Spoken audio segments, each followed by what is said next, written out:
The Detroit Pistons lose again, giving the Bucks even more breathing room. And by the way, Bobby Portis makes his return tonight for the Bucks. A much anticipated return. We dig into it coming up next on Locked On Bucks.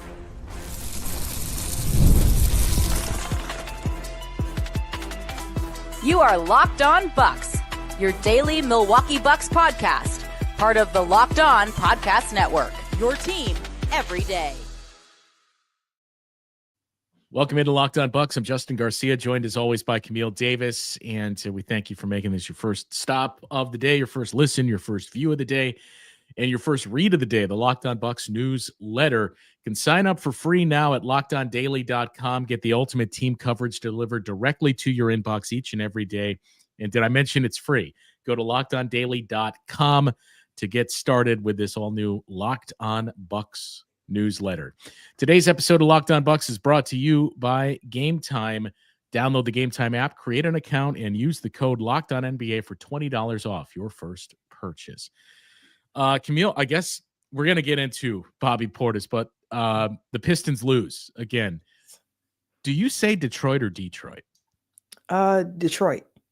Okay, I guess I'm the strange one then. I've always, for some reason, said Detroit. I don't know why. Maybe it's because of their PA guy that always says Detroit basketball. Yeah, that's the only time I pronounce it that way is when I'm imitating the announcer.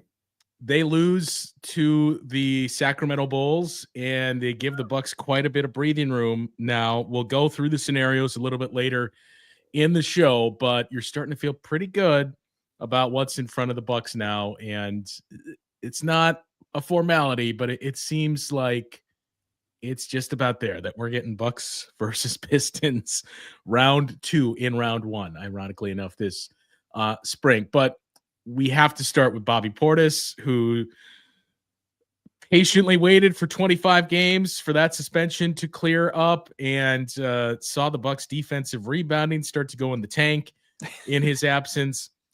And now that 25 games is up. So, I don't want to make too much of it, but it does unlock quite a bit for this Bucks team that's been playing with two bigs, and you've had to stagger Giannis and Brook Lopez. Now you get another big out there, a guy that can play both of those spots. Mm-hmm. And as we mentioned too, by the way, rebounding help, an area that this team really needs it. They truly do. I remember when Bobby was away from the team after his grandmother passed, and he mentioned watching the games and his takeaway of, man, I know when I get back, I need to be somebody who's even more aggressive on the glass because I've been able to watch how our team has been operating without me being out there on the floor.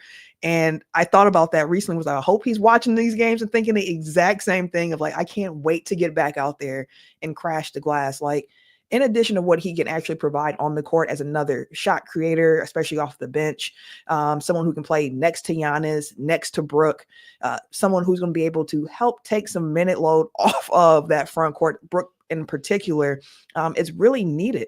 But in addition to all of that, just the energy that he brings, his personality type, we talk sometimes with this Bucks team of just like they need some energy. They kind of need to pick it up, like they're kind of going through the motions. And Bobby Portis is a big energy guy. So I'm excited to see Bobby come back. I saw he put together like a welcome back video that he posted where he recapped too of just, it's been a really trying year. And then on top of, his home getting broken into, losing his grandmother, one of the first deaths that he's really experienced close to him, and then the suspension coming, like it's been a really difficult year for him, but just how much it made him appreciate the opportunity that he has in front of him. And I'm very, very excited to watch Bobby Portis play basketball again. Yeah, it's a good point too on which we've overlooked with this 25-game suspension, the games that he missed when he was away from the team after the loss of his grandmother, 6 games that he missed in late January into early February. So it was obviously before the trade that brought you Jericho Sims and before Jericho Sims even found a spot in the rotation for the Bucks. But where would you venture to guess the Bucks ranked in defensive rebounding in those games that Bobby Portis missed, that 6-game chunk when he was away from the team mourning the loss of his grandmother? They got to be bottom third. I'd say they were probably 21st. A little bit worse than that. They were number 30 in the NBA in defensive rebounding rate. Yeah, in those games without Bobby Portis. And I mentioned before too, we seen the numbers start to really dip once again without Bobby. And it's not just Bobby. It's you started to find something with Jericho Sims, and now he's out of the mix. So it's just been one thing after another. And by the way, I mentioned where they were. It's worth pointing out too, the Bucks in that stretch, the 6 games without BP, had a defensive rebounding rate of 63.7, which was 30th in the NBA. Leading up to that game, in the 42 games played prior to that, they had a 73.6 defensive rebounding rate, which was tops in the league. So, I mean, it's not to say Bobby Portis is going to fix everything, but you see the impact there. And again, we've seen the same thing, and especially in these 25 games without Bobby Portis and Jericho Sims, where they were, again, pressing for being a historic team that's number 1 in defensive rebounding rate and number 30 in offensive rebounding rate. But that number has really started to drop once more without Bobby and without Jericho Sims. And that's been one of the biggest problems for this Bucks team over the last 25 game stretch post All-Star break, really, which it's interesting to think of, like the Bucks post All-Star record is really also their record without Bobby Portis, since he had to miss so many of these games here. But it's a big part of what's been ailing the Bucks, the rebounding. Bobby doesn't help with the turnover problem we've seen the Bucks have, but he does help with that rebounding piece of it. And we've talked a lot about defense and what that means, and the defensive possession does not end until you actually grab that board and you're off the other way. And there's been too many times that we've seen this Bucks team give second, third, fourth opportunities to opposing offenses to try to get a bucket there. So the rebounding piece is going to help clean up a lot for them. And it's not as if Bobby's like a 15 rebound per game type of guy, but again, just being able to have a better minute allocation so that guys aren't as tired out there. And he does have a skill set of going after the ball and that energy. So yeah, I'm very excited about it. And I think he's going to be a big help on that side for the Bucks. Yeah. And again, it's not quite as pressing. I mean, you still need as much help as you can get there, especially as you go forward without Damian Lillard, but he gives you another bona fide scorer too, that you basically know what to expect from Bobby Portis. So a huge lift on both ends of the floor. As maligned as Bobby's defense can be at times, as you mentioned, that's the big piece of it, is just close the possessions. That's the way to play better defense, defensive rebounding. It limits second chance opportunities and points scored by the opposition. It limits the transition play too. So like, just go to work on the glass. And Bobby can certainly help this team out quite a bit there. Post All-Star break numbers in the 25 games without Bobby, Bucks are 5th best at defensive rebounding rate here in the league. But again, they've changed so much with how they played that I don't think we can really look at that full shift. We really got to look at the last 10 or so games when Jericho Sims went down, and it was just back to only Giannis and Brook Lopez. And from that point forward, they're rebounding 46% rates overall, but they're 25th in defensive rebounding in those games without Bobby and Jericho Sims in the second half. So we know Bobby's back tonight. I think we can say we know that's going to help your defensive rebounding. It's going to give you another scoring piece off the bench. I almost want to see Bobby Portis start tonight just so he can get the crowd reaction and the introductions of the starting lineups too. But it's going to be electric when he does come off the bench and step onto the floor and get that ovation from the fans. And again, we expect the rebounding to improve, and in turn, that Bucks defense to get back to where we anticipated it being and where we saw it largely for most of this season before the injuries and that 25-game suspension to Bobby. Speaking of the bigs, though, and as we gear up for the playoffs, Doc Rivers was on courtside with the Milwaukee Bucks, which you can find on Bucks Plus. And he kind of in the middle of everything he was discussing mentioned a couple of updates on Damian Lillard and Jericho Sims. So I do want to get into what he had to say and what our expectations should be for those two in their return to the floor. We'll get into that conversation coming up after this. Time to talk to you now about our friends over at Monarch Money. If you've ever checked your bank account and wondered where all your money went, maybe you're dining out, online shopping, entertainment, it's all been too much, and it's easy to lose track of those finances. That's where Monarch Money comes in. They're your personal CFO, giving you full visibility and control over your finances. Monarch Money isn't just a budgeting app. It is a complete financial command center. You can track all your accounts, investments, and spending all in one place So you stop just managing your money and start building your wealth. When you start using Monarch Money, you'll realize how much you're spending on things like food delivery or fast food, and it'll help you budget smarter and save more. Instead of juggling multiple apps, you can just use Monarch to check your finances, track your spending, and even plan your long-term goals. And it's easy to collaborate with your partner as well. It's smoother than ever. You can track shared accounts and personal accounts. You can set goals, and both of you stay on the same page without the stress. Take control of your finances with Monarch Money. Use code LOCKEDONNBA at monarchmoney.com for 50% off your first year. That's monarchmoney.com, code LOCKEDONNBA for half off your first year. Basketball season and baseball season, both in full swing now, and there's no better way to get in on the action than with Prize Picks, the best place for daily fantasy sports. With Prize Picks, you pick more or less on at least 2-player projections, and if you're right, you can win up to 1,000 times your cash, whether it's strikeouts, RBI, first inning runs. Prize Picks keeps everything exciting. Build your lineup where you can pick players like Aaron Judge, Christian Yelich to have more than one home run, Shohei Ohtani for more than one stolen base, or Bryce Terang. It's simply that easy, fast and simple to set up. The lineup takes less than 60 seconds, and when you win, your payout is quick, safe, and secure. You'll always take advantage of all the promos that they're offering as well, like Taco Tuesday on days like today, where Prize Picks offer discounts on select player projections for even more value. Download the app today and use the code LOCKEDONNBA to get $50 instantly after you play your first $5 lineup. That is code LOCKEDONNBA for $50 instantly after you play your first $5 lineup. Prize Picks, run your game. All right, so we're still waiting on Jericho Sims and obviously Damian Lillard, the bigger piece there, to make their returns, Camille. And Doc Rivers was the guest on Courtside with the Milwaukee Bucks last night. As I mentioned, you can find the full interview on Bucks Plus.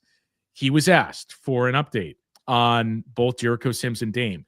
And so let's start with Jericho Sims because it's smaller scale than Damian Lillard. And I don't have the press release in front of me, but I remember in the release the Bucks put out, it was we're with an expectation and hope that he's going to be back for the playoffs. Right. Doc had said in this interview last night that the initial hope or plan was that Jericho Sims would return this week to get a couple of games under his belt and ramp up for the playoffs, but said that's not going to be the case now. And added, we're still hopeful he's there for the playoffs.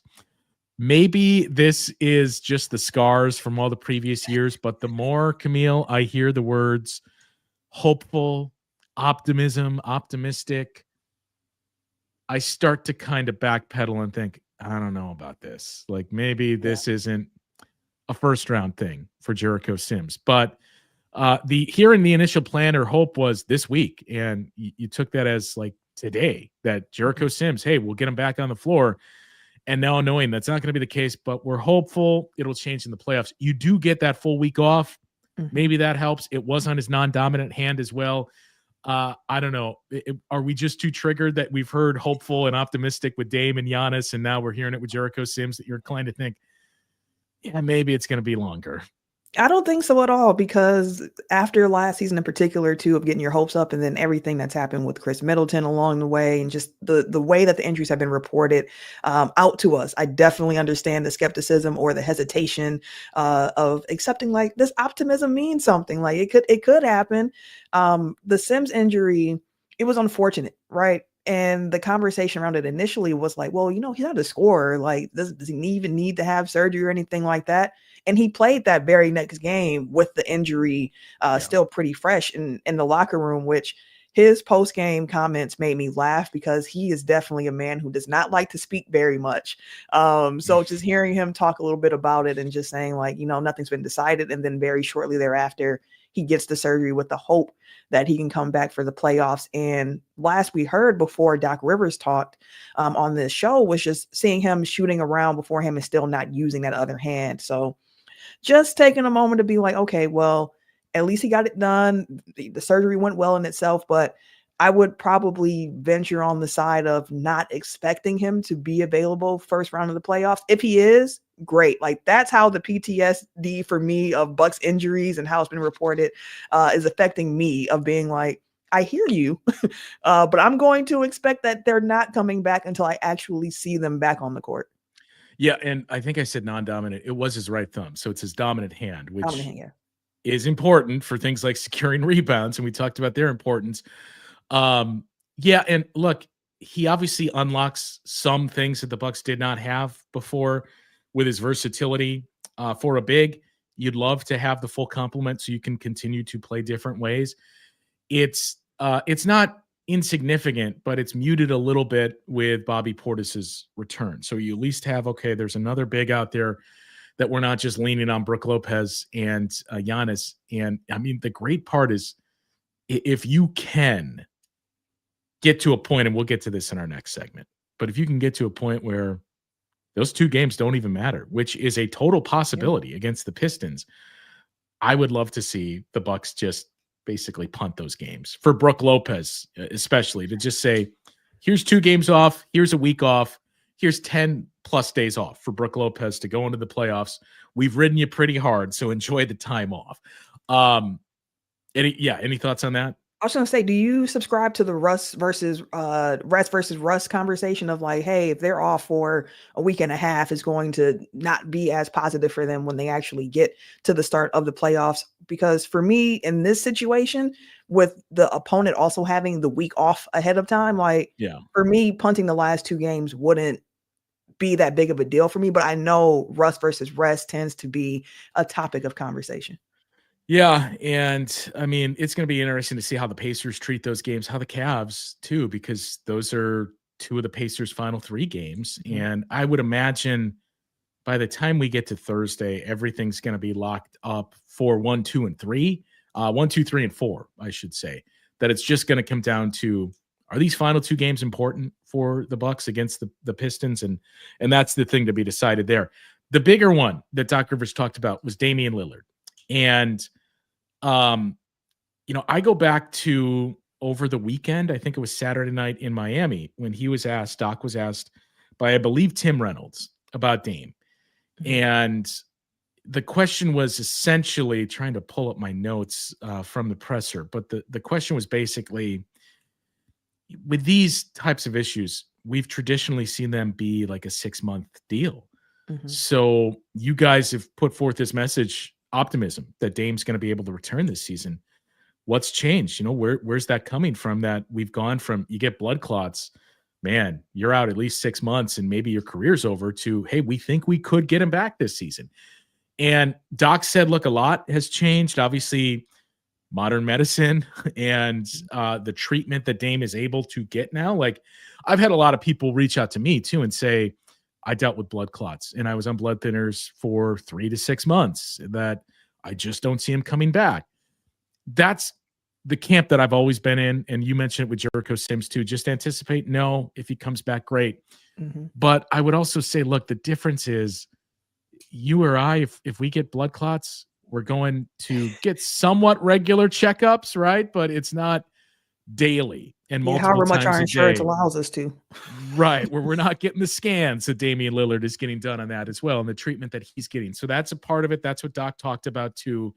He mentioned where it was in the body, that it's lower in his leg, in the calf, and that's something that's much better than the higher up it gets. As Doc mentioned, that's what ended Chris Bosh's career, that you're just not going to be able to come back within that calendar year if that's the case. So they're hopeful there. And Doc said in this interview last night too, that what basically brought this on and how they were able to treat it earlier, and kind of had the sense before they got the results, these are blood clots that you're dealing with, was Dame was talking about soreness that he was having there in his calf, and all the tests that they were running on him wasn't showing the typical signs of like a calf strain. So that kind of said, okay, this is something else. Let's start to explore other options. So they feel like they caught it early, yada, yada, yada. Doc closed, though, with saying there's this, and this. So that's why, yeah, we do have optimism, but it could be 6 months. We just don't know. I was glad he said that, because I think oftentimes, and especially in this case, I think a lot of people saw this and like, okay, so Dame's going to come back at some point in the playoffs, or maybe Dame misses the first round. And that's the expectation. We need to brace ourselves for the fact that, look, you can be as optimistic as it gets. That doesn't mean it's going to happen. It means you're seeing good signs here. But as Doc said, it still could be 6 months. We don't know with things like blood clots. So last night he did say it's diminishing. It's starting to shrink, and we're getting close to that blood clot being gone. We are hoping that within a week it's gone. And once that happens, then we can move on to the next step and see if we can get him back on the floor relatively soon here. So it sounds like, based on his timeline, a week to week and a half is when I would anticipate some type of update, whether it's Damian Lillard is progressing well and the Bucks remain very optimistic he's going to be on the floor at some point in the first round, or if there's no update in a week or so. If once you get to that point where we're heading into the weekend of the playoffs, if we don't hear anything, that's where I feel like, yeah, I think this is kind of what we assumed. Yeah, I think you said that beautifully as well. And I get the optimism point of view of it, especially if you're one of those people who try to read the tea leaves of like what athletes are posting. So Dame has posted, a picture of just him center court with Giannis over like the last couple of days. Recently posted a picture of what looks like I can't tell when this picture was taken, but it's like he's got done doing a workout. So people have seen it. They've seen the clips of the videos with him on the court in practice gear, and they're just kind of like, getting excited about the possibility. But again, I would also caution people just to say, expect he's not coming back. And if he does, it's a pleasant surprise, but you have to continue to prepare and think of the playoffs as it's going to be without Dame. Like if you're holding on to Dame's coming back, you could be disappointed. We just went through this last year, a different injury, different type of injury with Giannis, but the same kind of concept of not having a clear timeline of return. So I think that's the best course of action. And hearing Doc's updated statements kind of fit in alignment with what we heard Shams talking about, of saying like the blood clot is decreasing in size.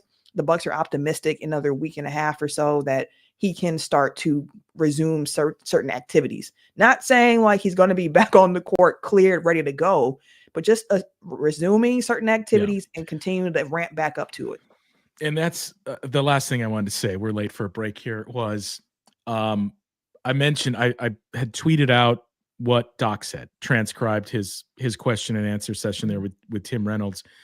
And a few people had like, well, I thought he was close. What's going on here? Close. Not once was the word close ever used. Go back and look at everything Doc Rivers and the team has said, even that Shams interview. Close was never uttered. It's always been optimistic and hopeful and a timeline for progression. Not he's close to a return. He's going to be back for the playoffs. So that's the one thing that like we have to be cognizant of. You can be hopeful. Hopeful doesn't mean high probability that something is going to happen. Hope. Like, I hope this happens.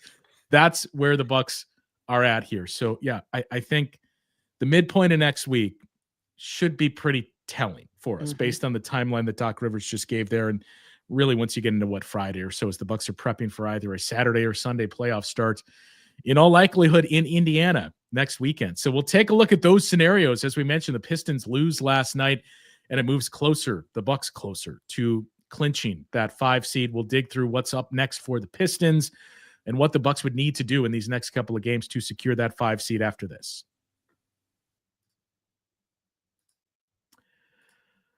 Well, there's nothing like watching basketball live. You get the energy of the crowd, the sound of the sneakers on the hardwood, maybe even a celebrity sighting courtside a couple of weeks ago. That was Frank Madden sitting courtside. If you want to catch a game in person, Game Time makes getting tickets easier than ever, and especially if you want to catch that highly anticipated return of Bobby Portis later on tonight. Game Time has a new feature, Game Time Picks. They filter out the fluff and show you only the best deals on great seats, so you don't have to waste time scrolling through thousands of tickets. You can check out the Game Time app to see all the amazing deals they have on some huge matchups coming up. Bobby Portis' return tonight. Final game, maybe a big one against the Pistons on Sunday. Game Time Picks even highlights super deals, giving you the best bang for your buck, and you get peace of mind. You can see seat views before you buy. There's no surprise fees, and the lowest price guarantee so you can book with total confidence. Take the guesswork out of buying tickets with Game Time Picks. Download the Game Time app, create an account, and use the code LOCKEDONNBA for $20 off your first purchase. Terms apply. Again, create an account and redeem the code LOCKEDONNBA for $20 off. Download Game Time today. What time is it? Game time.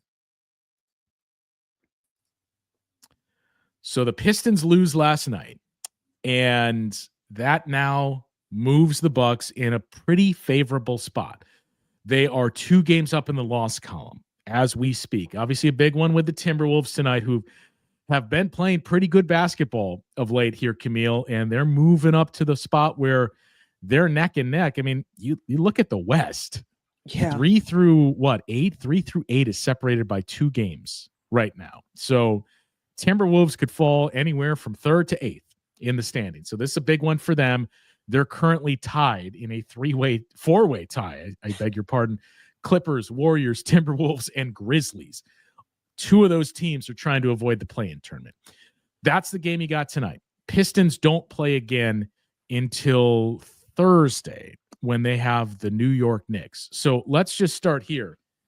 If you win tonight, you're 2 full games up on the Pistons with 3 games remaining, meaning all you got to do in that scenario is split the 2 games, and you'll finish in front of the Pistons because you'll have the 3 out of 4 head-to-head tiebreaker. I said there's a chance that those 2 games could be meaningless. So if the Bucks win tonight and win Thursday against the New Orleans Pelicans, which they really should, a home game and against a team that has no intention of winning that game. If you win those 2 games and the Knicks beat the Pistons, which again, Jalen Brunson's going to play to try to get to that 65 game threshold. Plus, you just want more court time for Jalen Brunson. And they got to try to hold off the Pacers, which similar spot, identical to the Bucks trying to catch the Pacers as the Pacers trying to catch the Knicks. But you want to make that secure if you're the Knicks. So if that happens, you win your next 2 and the Pistons lose on Thursday, you're the 5 seed. Detroit cannot catch you, or you're at least the 5 seed. Who knows what happens with Indiana? So I don't know. Do you think those 2 games this weekend are going to have any meaning? I think they'll have a little meaning down the stretch here. This Wolves game tonight, this is the one for me where it's like if the Bucks drop this game against the Wolves, then like I'm putting the stock on this weekend's games. But if the Bucks take care of business tonight, I fully do expect a win against the Pelicans on Thursday when they play. Personally, I have a back-to-back for them. So like I would think so. But to your point about what the Pistons have in front of them with the Knicks, like Jalen Brunson just made his return, as you mentioned. He looked a little bit rusty. He played 35 plus minutes or around 30 minutes, something like that in this game. So like he's going to be on the court, getting his legs underneath him, getting ready for the playoffs. And also, as you mentioned, trying to hit that 65 game mark. So the Knicks Pacers game that is going to be taking place, or Pistons game, is going to be a really big one. And this is a Pistons team that has just lost 2 straight. They've lost 4 of their last 5. So they're a team right now that's really looking to regain their footing along the way here down the stretch. So it could be a meaningful game. It might not be as meaningful as we thought initially a couple of weeks ago, looking ahead of being like, man, who would have thought that Pistons Bucks could really be one of those types of games? Well, 2 games there that could really decide the standings, but it might come down to the fact that we already have everything locked in and we can get some extra rest there. But Bucks, Pacers, which is what it's looking like for the first round. I've said it before. I'm here for it. Jalen Brunson has played 62 games, so he needs 3 more games. The Knicks have 4 games left. I would imagine it's going to be the last game of the season that you would rest him, since at that point, everything figures to be locked up. Knicks cannot get up to 2, so they're either going to be 3rd or 4th. And I believe the Knicks have the tiebreaker on the Pacers. So Indiana would need to win out. The Knicks would need to lose out. Same pretty similar scenario for the Bucks. You basically got to win out if you want to catch the Pacers. And we pointed to the schedule that the Pacers have remaining this season. They play tonight against the Washington Wizards. I mean, maybe everybody's guy, AJ Johnson, can give the Bucks a gift there and then say, okay, things are getting interesting now because the Pacers still have the Cavs. Cavs magic number is 1. And then you got the Magic who are going to be fighting for playoff seeding. So who knows? It could get interesting, but I've long said I think ultimately the Pacers are going to finish a game up on the Bucks. Maybe it's 2, but it just feels like it's going to be a game or 2, and then you're going to look back at some games along the way like, oh, I don't know, that game that you lost on a 4-point play by Tyrese Halliburton that would have given the Pacers a loss and you a win, and said, yep, that's the one that ultimately cost us our seed line. Yeah.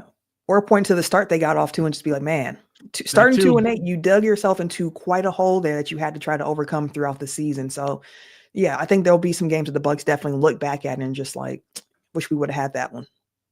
Yeah, that too. And look, in fairness, Pacers didn't get off to the best start either. I mean, Indiana at one point this season was 9-14, I think was their low point. It wasn't until, going into the new year when the Bucks beat them on New Year's Eve, they were 16-18 after that game. So Indiana has, been one of the best teams in the league in the second half calendar year wise of the season here. To be from 16-18, they've gone 31-13 since January 1st. So that's what you were looking for out of the Bucks. And obviously injuries and everything else, player availability has been a big piece of that.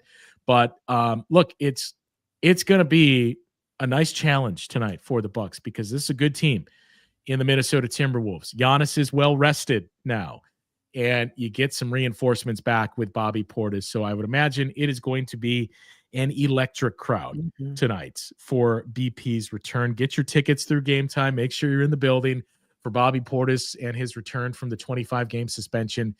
And then who knows? I asked you, do you think those final 2 games will have meaning?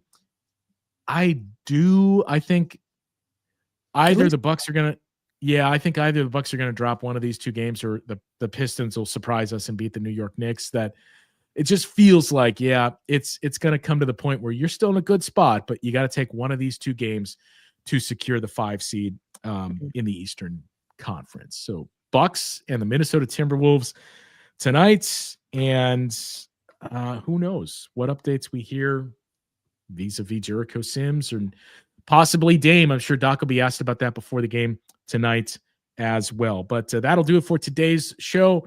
For Camille, I'm Justin. We will talk with you guys once again tomorrow on Locked On Bucks.